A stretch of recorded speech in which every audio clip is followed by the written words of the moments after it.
I thought I'd give you a little, first of all, just a really quick backdrop of what my world is like. And so I thought I'd start with giving you an idea of what it's like for me to go to work.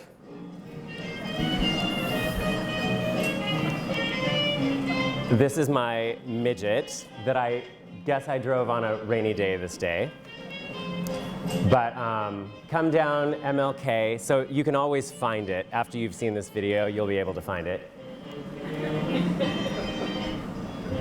KMHD.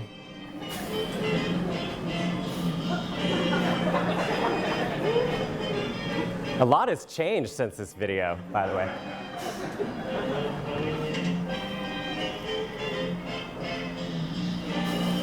And there it is.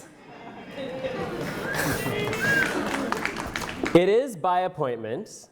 I started that way because I like to get a lot of work done.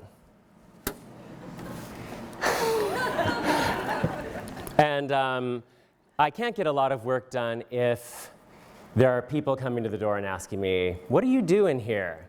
And actually, when the door has been unlocked, what I'll tell people is, oh, this is a dog kennel. Or, I publish books here. And people will say, really? It doesn't look like that. And it's, I don't know, it's more like just move out. Like it's easier for me to say it's a dog kennel than to say, you need to get out of my studio right now because I need to work. But I love working. I have, it's my passion. This making clothing is actually my passion. And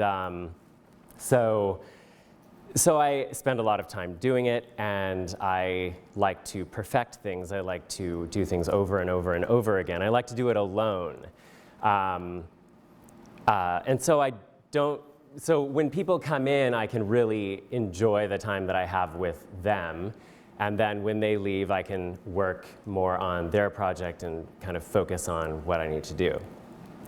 What I need to do is pattern draft, often with some tea, compliments of hot water by 52 Limited, next door. Thank you again. I have a large space. It's about 1,500 square feet. I spend a lot of my time there, obviously, so I like to keep it fairly organized and presentable, although it does get ramshackle. I stock a lot of fabric. All of those are patterns in the back. I keep patterns on file for people for up to 7 years, kind of like taxes. If I haven't seen you in 7 years and it's a shirt, I could probably either make the shirt better now because it's 7 years later, or I don't know what. So I just recycle it. Just get rid of it. So, but it still takes up quite a large part of my studio space along one wall. I also do fittings. So in this case, I'm fitting a pair of pants on someone, and this is taken in a mirror. I guess she's doing the selfie in this case, but a lot of time on my knees, I guess. So I need to design a pair of knee pads. I don't know why I haven't done that yet. I have very strong knees. When I'm done with a fitting, I mean, it's a whole process. It's taking someone's measurements, it's drafting a pattern, creating that pattern in muslin, having the client, coordinating with the client to come in, doing the fitting, taking all of the changes I made to that muslin and trying to make sense of that on the actual pattern. And then recutting it, either doing another fitting or drafting the full pattern with pockets, facings, interfacings, fly facings, lapels, all of that kind of stuff.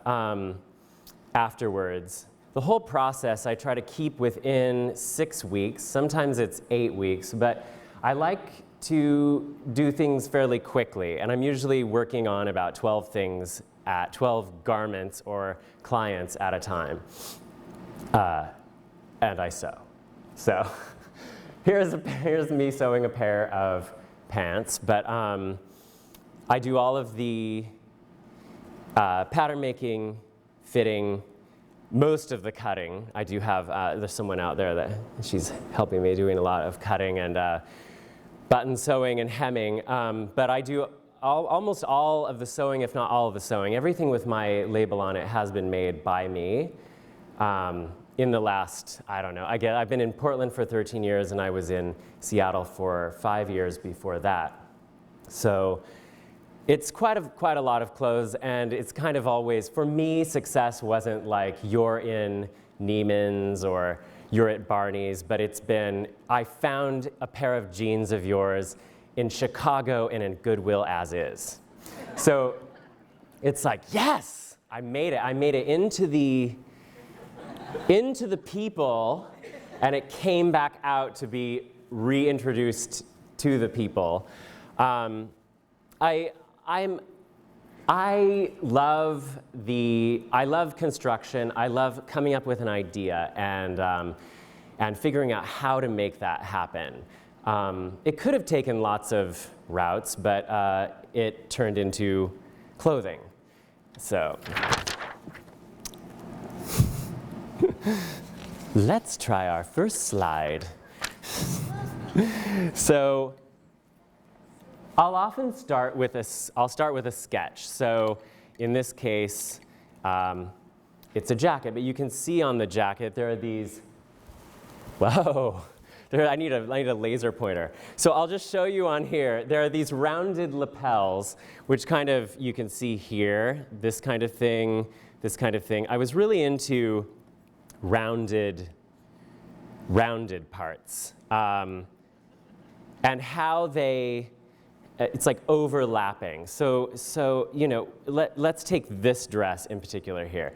I would draw this out, and then, but I'm thinking constantly about construction. I'm thinking constantly about how this is going to be made while I'm designing it. And I hear of a lot of people that don't know how to make clothes that design, and I'm not really sure how that works, because for me,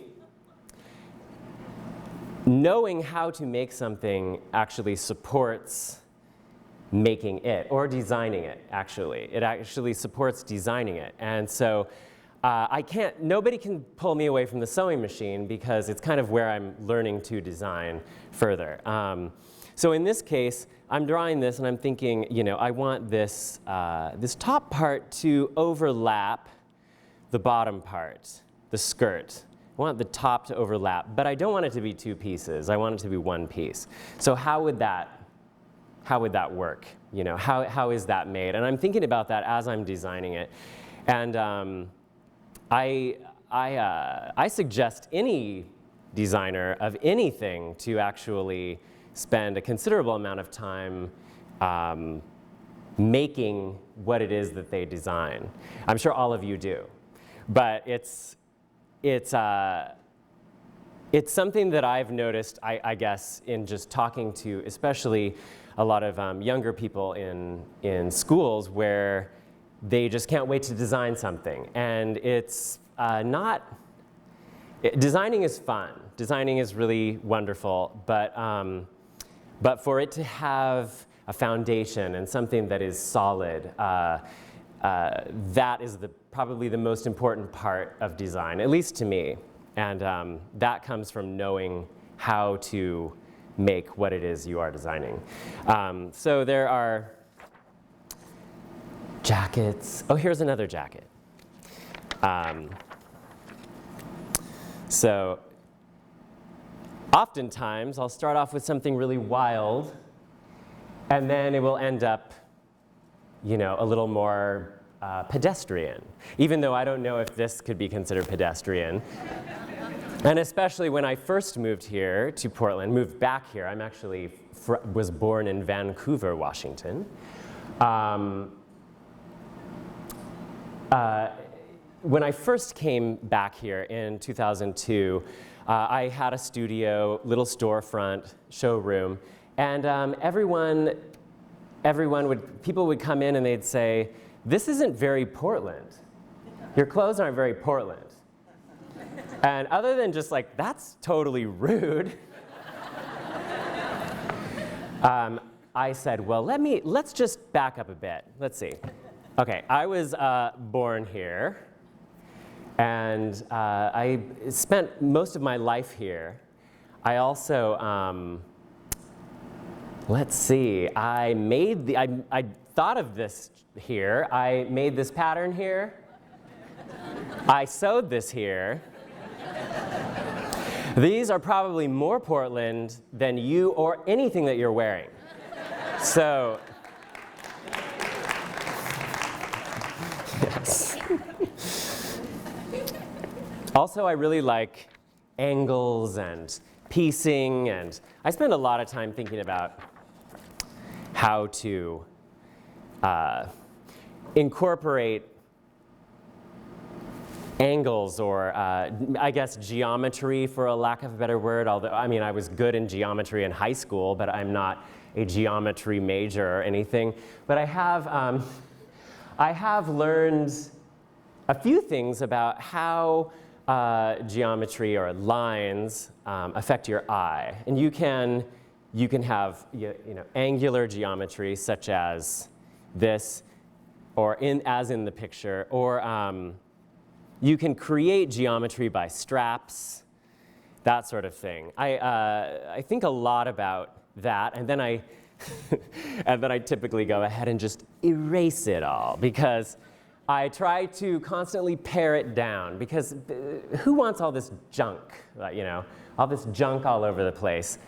This sweater is just about as far as I'm gonna go on my, a pedestrian, Portland line.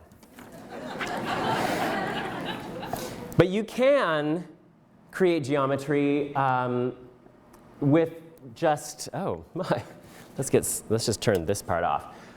So you can create geometry using fabric or folds, or just the way your eye moves is geometry. So now it's asking me if I want to join Xfinity again. Okay.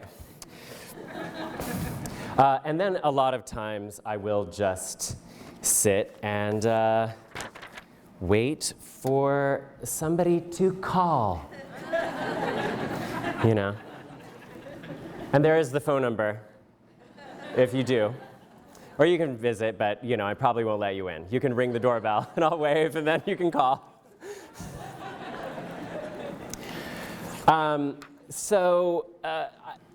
That's kind of who I am. I have this I like structure. I like to work. I like people. But I do also like to be alone.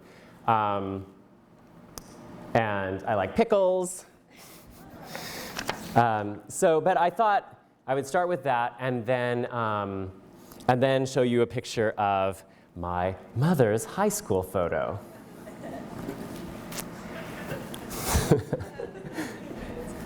So she's also from Portland. She was born in Portland.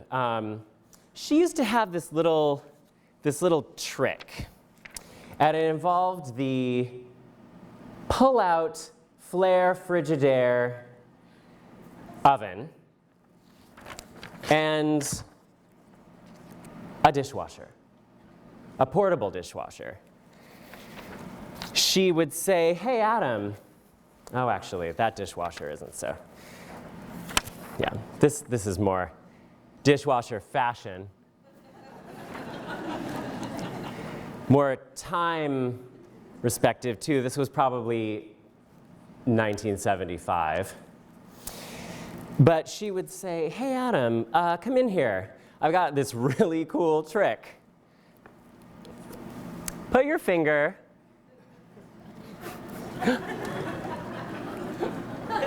on the stove edge. They're like, okay. Or I was more like, okay. And then I'm gonna take this portable dishwasher that we plug into the sink and put your finger on that. And it was like, so that's the first thing I think of when I think of shock. It's very literal. And who could forget a mom that's, like, oh, put your finger here, and then put your finger here. And yeah, who can't forget that? But then after thinking, more esoterically or more deeply about shock, I thought about my grandfather, who I called Opa. He is now deceased. He was a cartographer of hand-drawn maps in Vancouver, Washington. The Arnold Map Service is still there in Vancouver, and his house is somewhere around here. But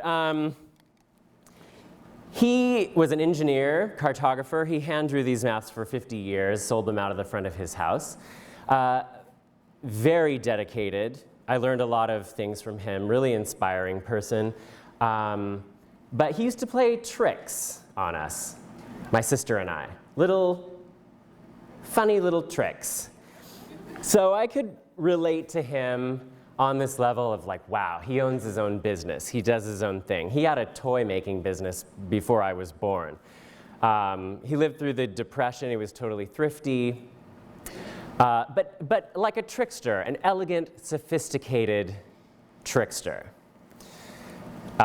One thing that he did to us, my sister and I, we were not allowed gum growing up, It's like we were allowed to touch the stove and the dishwasher.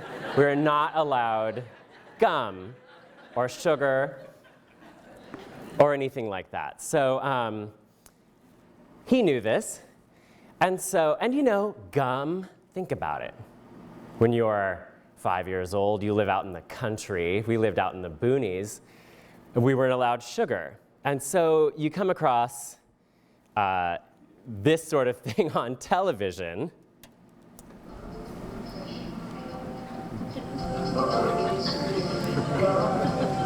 There's a sparkle in your eye. It makes things lots of fun.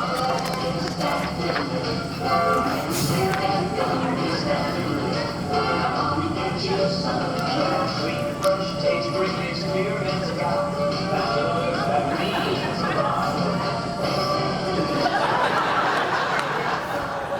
So,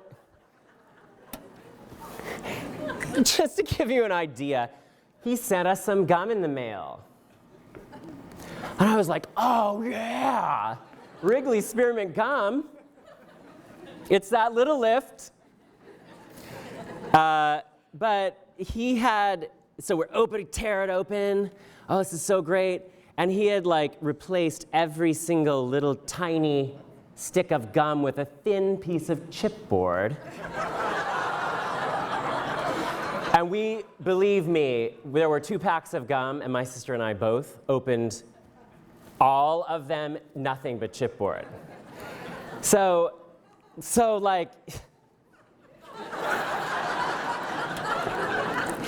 and not only that, but fires, burning, anger, like super anger, this burning flames of anger, this spiraling anger.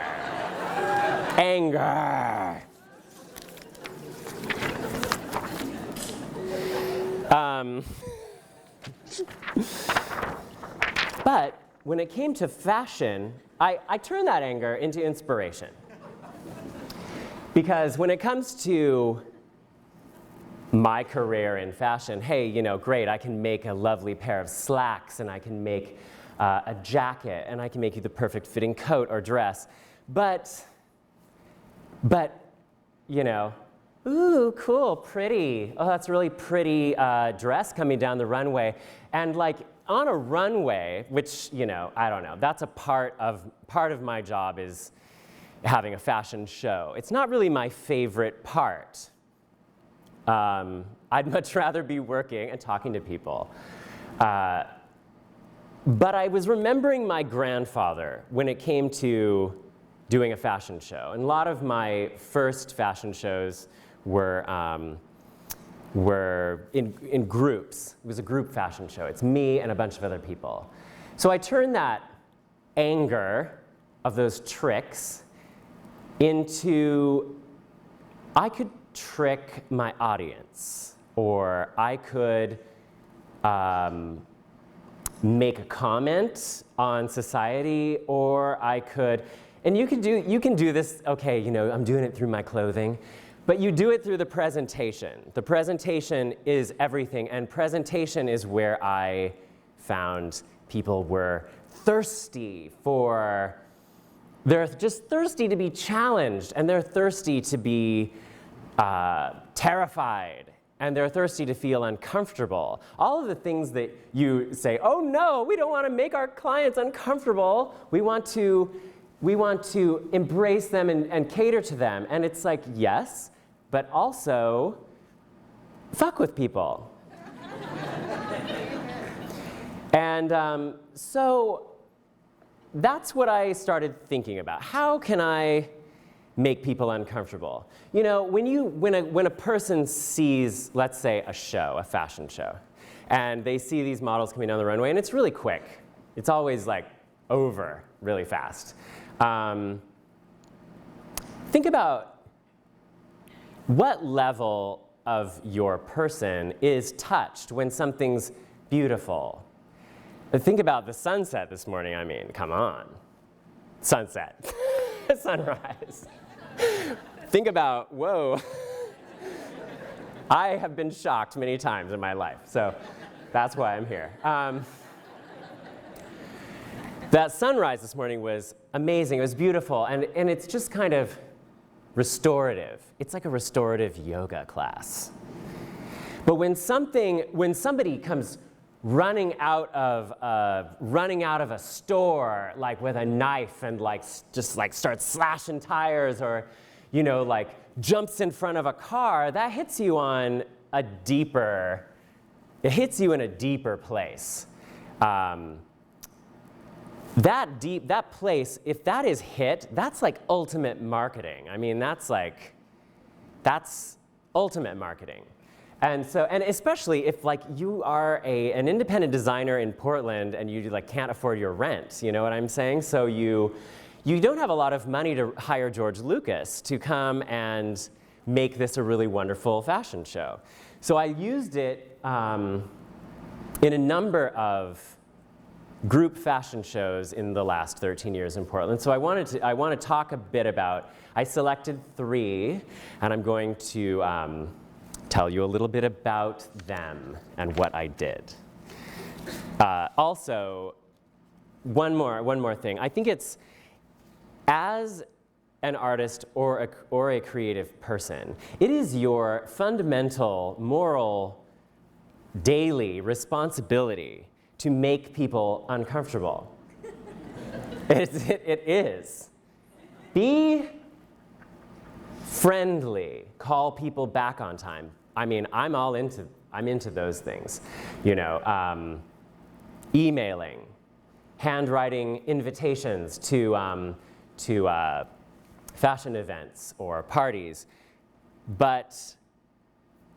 and you have to have that aspect too. When you make people feel uncomfortable, when you have that aspect, when you've developed all of these skills and you call people back and you develop this work ethic, It is something. I mean, think about, you have to have that balance, but it is your responsibility. And I mean, think about somebody who, you know, they don't have much of a good product, but they're making people uncomfortable. Like, it falls flat. Like, you have to have a balance of how you're making people feel uncomfortable with how good or how developed and strong what you're selling is. And these are probably things that people learn in marketing class, but I didn't ever take one. So the first show I want to talk about is called Comfort Cult. This came about because, one, I needed an excuse to kind of step away from tailored. Everything has to be like tightened and smaller and tiny and perfect. Every single day, just tight, small, cute, perfect. You know, even the act of stitch, stitch, stitch, stitch, stitch. You know, it's so tight and tiny. And when I went to PNCA out of high school, I was in the sculpture program, and they said, "You're so tight." And so rather than thinking it was, you know, an insult, I decided to find a sculpture that was tight, and that is fashion design. That is making clothing. Everything's really tight. The Mercury does a show called Open Season, and it's a group of people in a venue. I'd been thinking a lot about how I go somewhere, like the bank, and there isn't, the person behind the counter has a sweatshirt on. And I'm thinking, I am giving you my money, and you have a frickin' sweatshirt on, right? And when did this happen? And I don't, you don't go like, and it's gotten worse since then. I mean, this was, I think it was 2010 when I did this show. At the time, you know, I wanted to work on some more like fun, like fun things, loose things. And then I saw these like bankers that wear sweatshirts, and I'm thinking, first of all, like, I don't care if it's First Friday or whatever. I don't care, like, or not First Friday. I don't care if it's Casual Friday or whatever. Same thing. If you are going to a bank, you're going to a restaurant, you're making an impression, just, you know, it's that little lift of Wrigley Spearmint Gum. Or like dressing just like, it's showing respect. But I was seeing a lot of the opposite. You know, and it's with the advent of things like Best Buy or huge like mega stores and people in their pajamas, people that, you know, people at the airport in their pajamas, for crying out loud. I don't care, like, if it's uncomfortable to wear a dress at the airport, just fucking do it. It's like,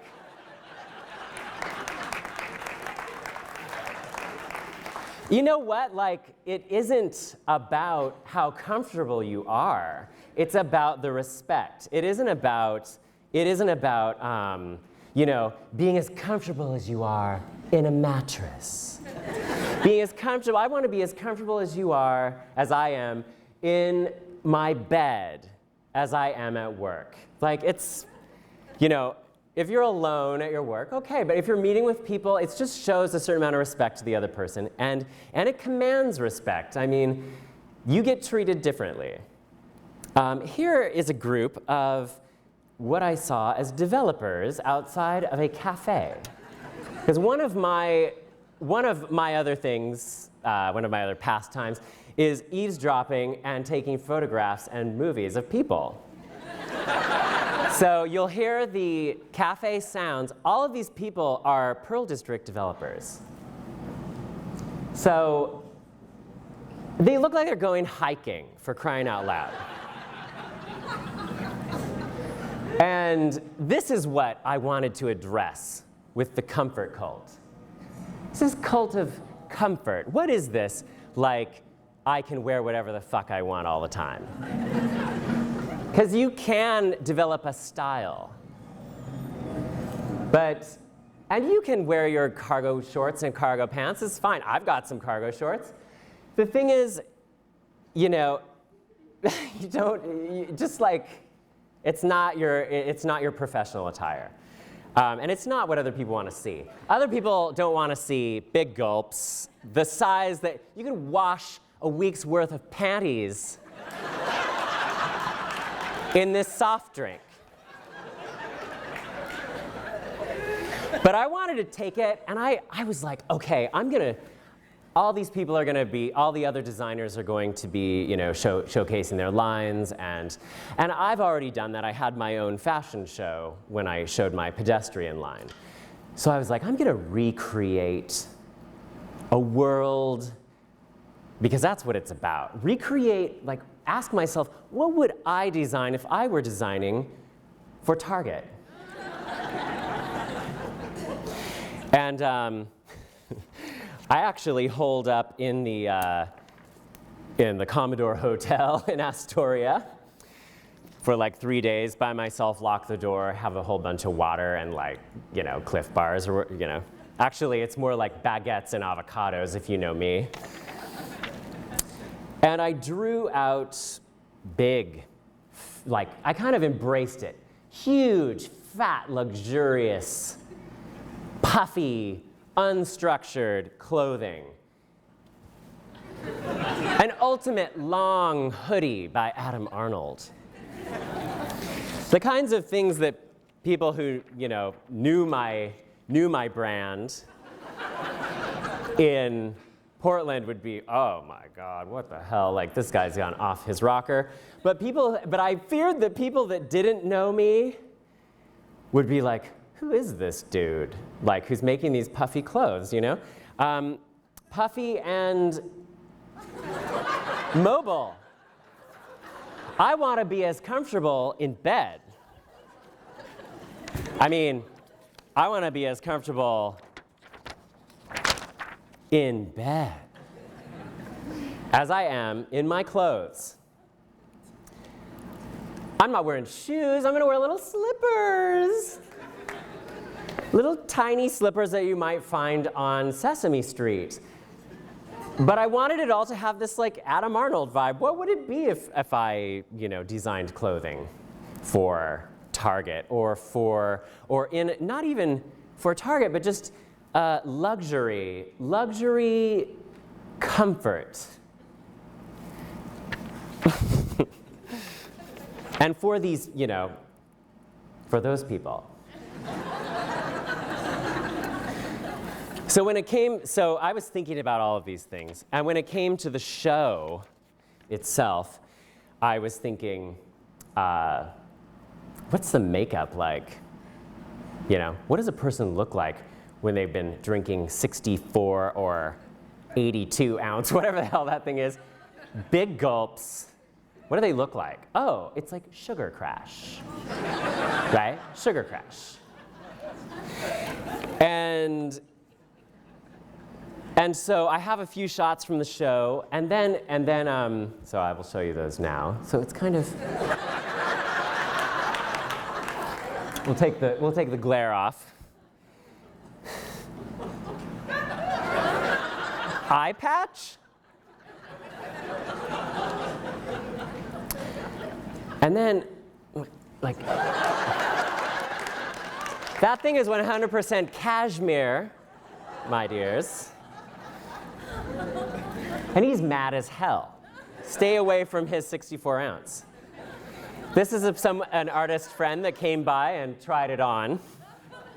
And in the end, the final, the bride in the long hoodie and the 7-foot sub, or not 7 foot, like, sorry, foot-long sub, 2 foot.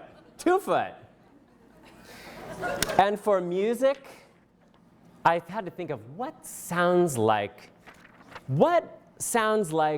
a mattress. do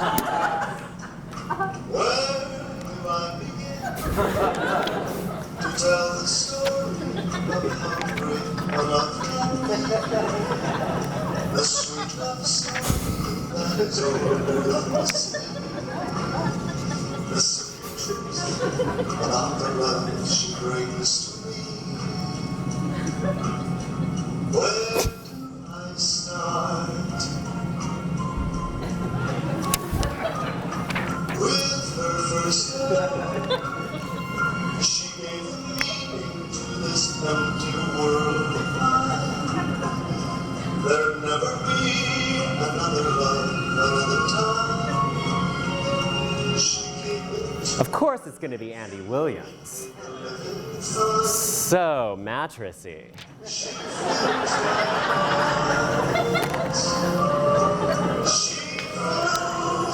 Have you?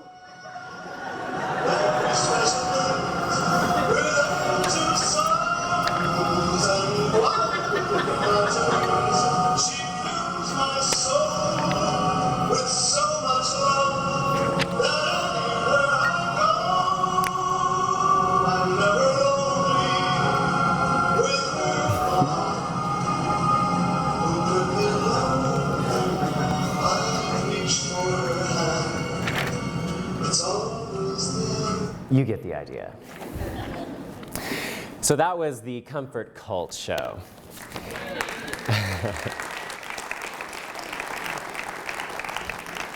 Then I was asked to create, this was Seaplane. I don't know if anybody remembers Seaplane.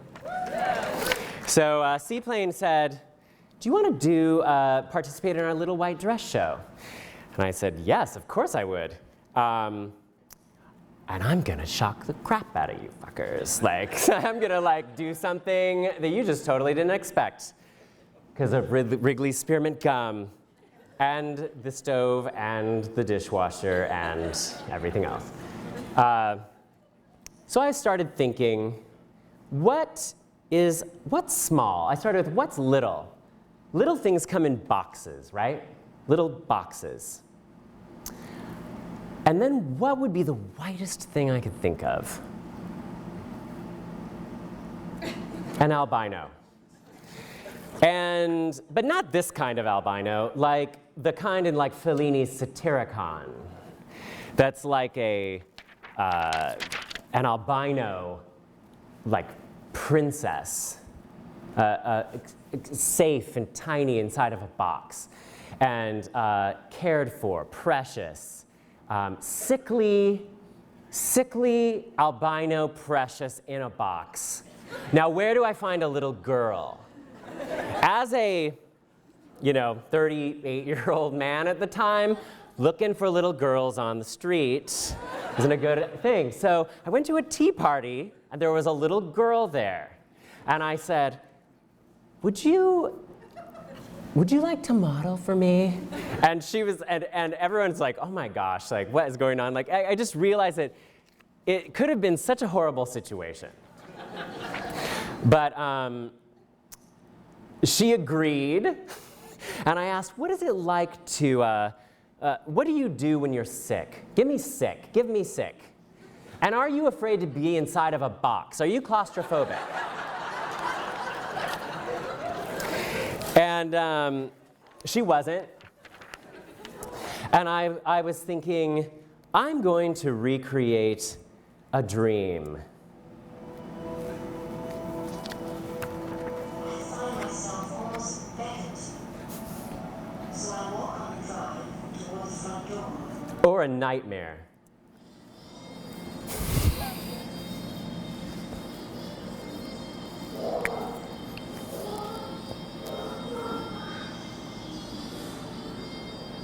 I mean, nightmare. What's happening? What is going to happen? Suspense.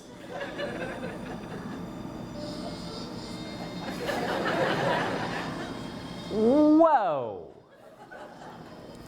But it was going to be a little girl.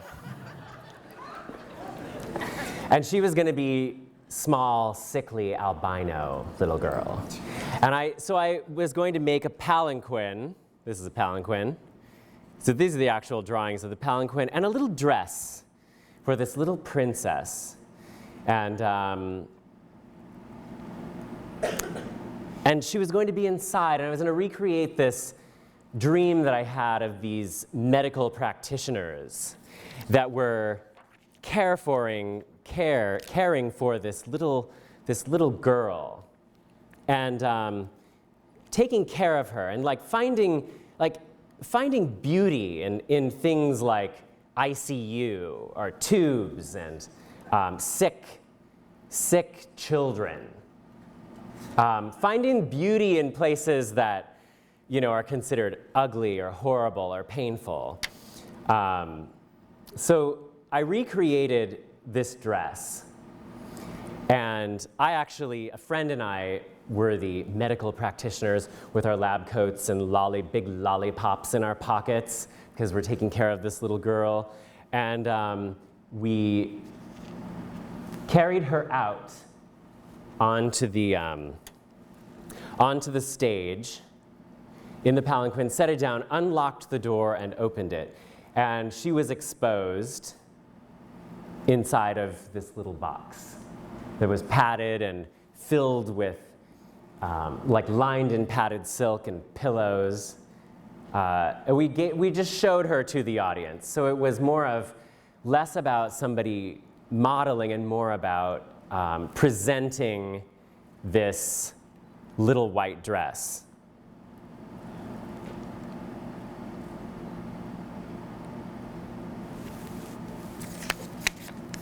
And it started inspiring this whole range. I mean, I think you noticed on the skirt it had these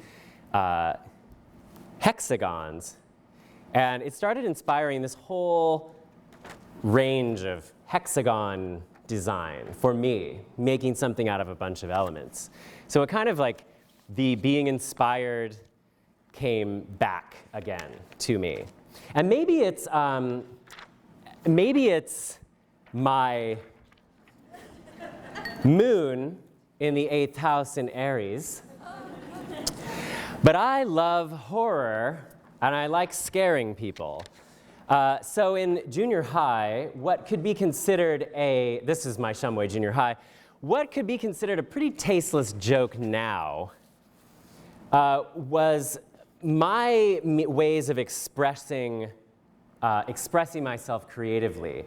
So one day, dressed in my Genera polo shirt in junior high, armed with a Ziploc bag filled with fake blood and a sandwich bag, I sat in the cafeteria and popped the bag just underneath the thing, and just fell over onto my plate, and it was quite bloody.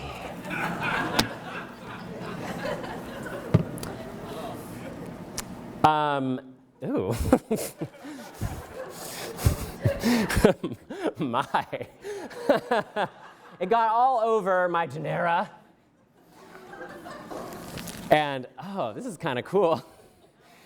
And it's the first thing I thought of when I thought of the next project was the Ace Hotel and Room 14. Content is a fashion show that is done at the Ace Hotel. And gosh, there's always so much blood. There's more blood than you ever think there's going to be. So it was at the Ace Hotel, and they gave us a room and said,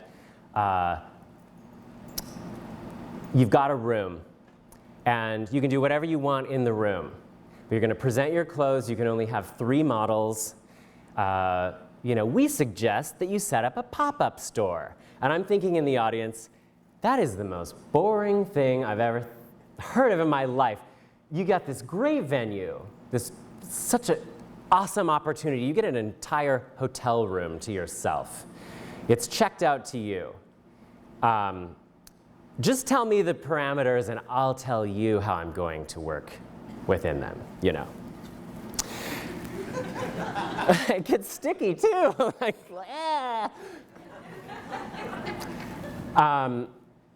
so I remember during the meetings for it, the coordinator asked me, or actually, the coordinator was answering questions. And I was there like this. I have a question because I want to know all the rules so I can figure out what I can do within those rules, not break the rules, thank you, but screw with everybody. And she knew this. She wasn't answering my hand. I would have my hand up in the air. And she's not going to take my question. And so what I got out of her was, we get a room for the night. We can do whatever we want in the room. And I'm thinking, searching for ideas, searching,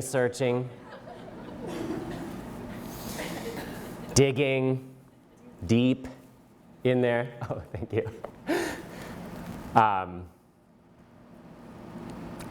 But I'm thinking about this love of horror. This horror kept coming to my mind. Hotel rooms are scary. How many things happen in hotel rooms? And I don't have George Lucas on my team, so I can't change the hotel room into, the Grand Floral Rose Parade. I don't have a lot of money. I can only have 2 models. I'm thinking, what do I have? I have a hotel room. What happens in hotel rooms? People sleep, people have sex, people have parties, people have trunk shows, which I wasn't going to do. People get killed in hotel rooms. And so I started thinking about, what about recreating a crime scene where everyone is wearing beautifully tailored clothing. It looks like they were getting ready for a party. And then everything went wrong. And maybe you could invite people into the crime scene and ask and invite them to solve the crime. So I did a lot of thinking about this. I ate a lot of pizza while thinking about this. I don't know why I was craving pizza. But, Margaret Cho's gonna slip on some blood. And I researched. I looked at a lot of crime scene photos, which is not advisable, by the way, because in your head, it's a lot more romantic than on paper. But it would be romantic to me, with Moon in the 8th house in Aries. So I tried some in my studio at the time with my studio mate, who's a photographer. What would it look like if we just all of a sudden dropped dead in the studio? And then I started thinking about the room itself. What happens in a crime scene? Usually, not much is touched. You see you watch reenactments and people are trying to cover up their crime so they make it look like a burglary, and they rip up the whole inside and open up drawers that a burglar would never even look in, under the, I don't even know where. Like the junk drawer? No, you're not gonna store your diamonds in the junk drawer. So, but I wanted it to look real. So I did all of this research, and then I thought, there's a shower in this room. And what isn't more spooky than, what's the sound of a crime scene? A shower running. And it's just gonna cost the, hotel money to have the shower running for 3 hours. But it's so effective and frightening. Just a shower, just running. And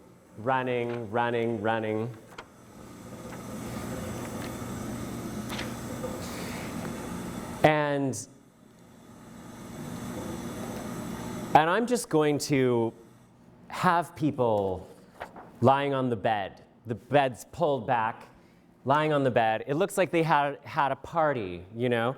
And I actually made clothing for this. And you could actually walk in. And the lights were kind of, you know, just like normal. Like some lights were knocked over.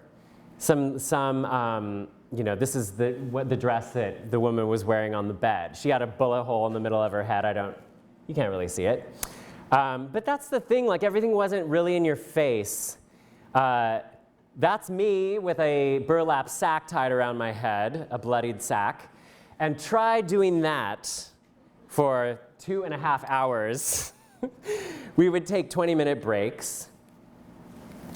There was a friend of mine on the toilet with her throat slit. And this lady had an unknown talent because she could actually hold perfectly still and hardly breathe at all. And people actually thought she was a mannequin, so that was great. And you know, strangled around the neck with a light, and then the light fixture is like on the bed, fallen onto the bed, and that provides light. So this was, you know, the reason that in following content, Ace Hotel events, rules such as no fake blood, rules such as do not use the shower. You can imagine the cleanup on this mother. I was in there the next day in the shower with a bunch of bloody towels, like in there, like with a bunch of soap, like trying to wash the towels and the sheets. They said, you know, yeah, it was like no fake blood. That's me. And that's my, you know, that was my contribution to the whole thing. Also, like, I don't ever want to see this haircut again. But like, so I've just been dying to do this on stage. Just, I don't know, just kind of draw a little earring and, a little hat.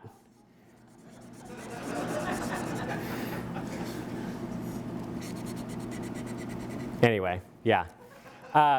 And also, one more thing.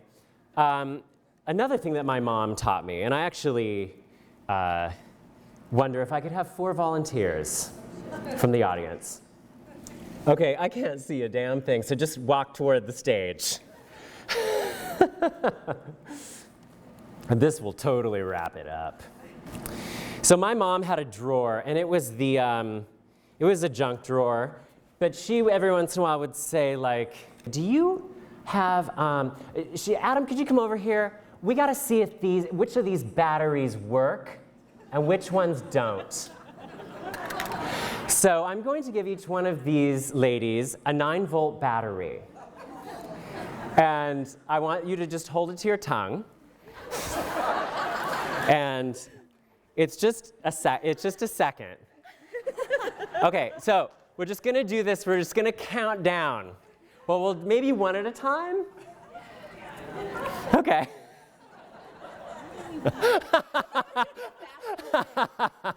It's really quick. Okay, first. Yeah, how did it feel? I don't like your mom. She doesn't like my mom. Okay. Dead battery. No way. No way. Okay. All right. Yeah. Oh. All right. Thank you. Now you guys get to keep those. And I haven't seen that skirt in forever. Thank you for wearing that. Thank you very much. And thank all of you and I don't know if we probably don't have time for questions, but if somebody has the kind of burning urine kind of question, I will take one. Have I ever asked to be on Project Runway? I have been asked, but I would never, ever do it. And the reason being is I have, this is my passion and this is my life. And I feel like after the fact of being on Project Runway or any kind of televised show, I would lose to everyone. I'd have my small audience of people that know me, but the world would know me as the guy from Project Runway.